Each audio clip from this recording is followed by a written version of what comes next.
Hey guys, we're here with Carl Jocumsen, Australian Elite Series Pro. First of all, Carl, huge congratulations on making the Classic. And on behalf of all the Aussie tournament anglers and everyone who follows you along, we just really wanted to say a big congrats. We're all rooting for you, obviously. You know, we're just, what does it mean to you? I guess, you know, you've mentioned it a few times, but now that you're here today, the Classic starts tomorrow. Is it starting to get real? Starting to feel real? Yeah, feel a lot more real now. This is a long week. You know, we started practice last Friday, so almost 7 days ago we were on my first official practice day. So it's a monster week, and it's sort of hard to get in the zone of Classic back then. But now, this morning we did a little walkthrough of the actual arena, and when I was in that stadium and the seating and seeing the big stage and the screens, it was like, okay, now it's gotten super real. But yesterday morning, all the Aussies showing up at the ramp for practice takeoff, not even real takeoff, and giving the Aussie war cry and stuff, that got me. There was not much else that could fire me up and ready to take on that day of practice. Raining and cold all day, but I was pretty fired up when I left there. Yeah, awesome. Hey, in terms of consistency, and you know, previous years and the start of this season, obviously, what are you putting it down to? Is it time in the system over here in the US, better decision making, not always swinging for the fences? It's all just time over here, you know. Like, people don't realise that these guys, their dads fished for 40 or 50 years, brought them up fishing for bass here, and, you know, their learning curve, they've fished these lakes for 20, 30, 40 years, some of them or more. Rick Clun was one of the elites I was fishing in 2015. He was leading off a spot he found the year I was born.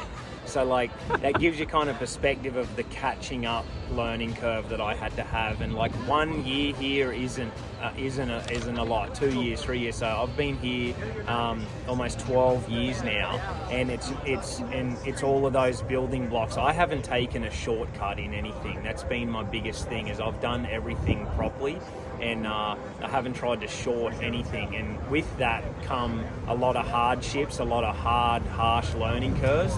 But they were the building blocks that have got me to here at the Classic, and not just being here. I'm here, and I know I can compete, and I know I can win. So it's all of those things that they take time. Awesome. And can you touch on anything in terms of like mentorship and friends and network and what that means? And I think either listened to a podcast or read somewhere around, I guess, your relationship and G-Man and things like that. Yeah, I'm honestly standing on the shoulders of so many people.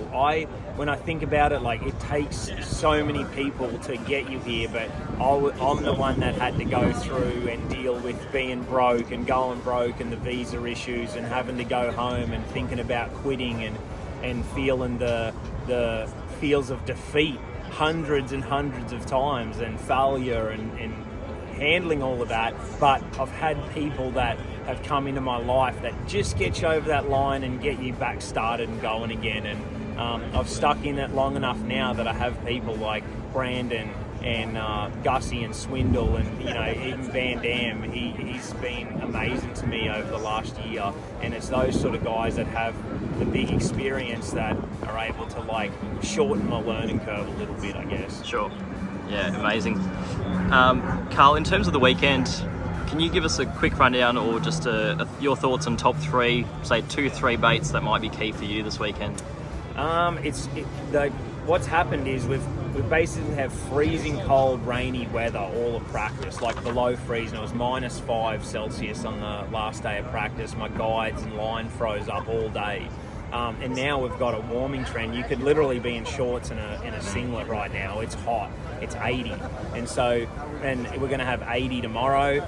And so everything's changing. So the biggest thing with this is versatility. You're going to have to be ready to adjust as you go. And that's what I've had to learn. But you're going to see lots of crankbaits, lots of shallow cranking. You're going to see spinner baits, got my Bassmans on. You're going to see jigs, jerk, but you're going to see a crazy amount, because this place also has smallmouth, and they tend to live deep and they live shallow. They live around the largemouth. It's a cool fishery because it's so versatile like that, and that's what you're going to see over the next 3 days. Awesome, thank you.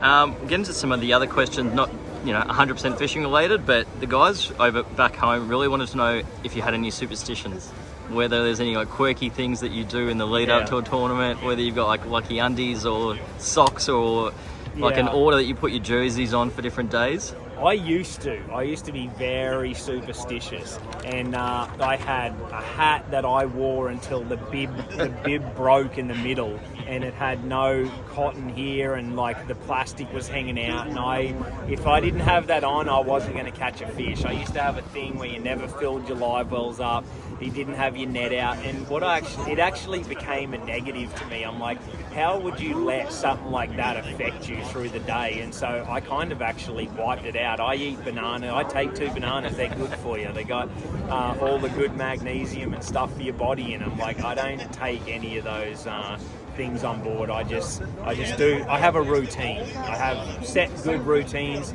and that way things get done and I don't forget stuff. But no superstitions. I'm with you on the banana side of things, 100%. Any tips for the guys back home for a strong mindset when fishing's tough? Yeah, that's mental toughness is big in life, but it's huge in fishing because you can put yourself out of it as quick as you can put yourself in it. But all I can say with that is one cast can change your whole life. And when I fished back home in Australia, I can't tell you how many times I caught my second fish on my very last cast. And people might say that's lucky, but I did it every time. I fished to the death every time, and occasionally I caught a fish on my last cast. But most guys packed it up and were in 15 minutes early because they had a tough day. So I don't quit. I fish until the very last second. Yeah, agreed. Awesome, mate. Thank you. And one final one. In terms of like rods and reels, why aren't like the more beefy spin outfits as popular as say all the bait casters over here? What is it about the bait cast setups versus some of the heavier spin stuff? Yeah, there's not a lot of heavy spin stuff over here. It's heavy bait caster, but then finesse spinners, because you're basically using your bait caster for your heavier lines and you're using your spins for your ultra light lines. There's not really much in between, and so that's why you're seeing super light outfits and then you're seeing your bulky stuff for your bait casters.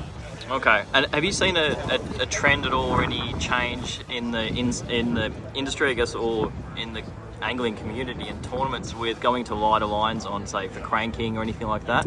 Yeah, so I know people would talk about like 6 and 8 for smallies on those clear lakes, but is anyone starting to crank with like 8, for example? You can, but it's risky, because when you crank over here, your crankbait's hitting the bottom the entire time. So the lip of that is getting rough, and then the lip of that's hitting your line, and you've got to be very careful, because you're only doing it to get the crankbait a little bit deeper. And now, like with Rapala, you have a DT6 and you have a DT8, so you stay with the same line, but you can go a bit deeper crankbait.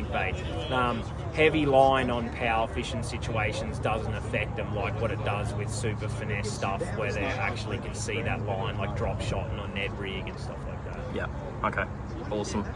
Hey, really wanted to thank you for your time. Too easy. Wishing you all the very best for the weekend. Aussies. Appreciate yous. Thanks for all the support. We're going to go and get them tomorrow. It's on.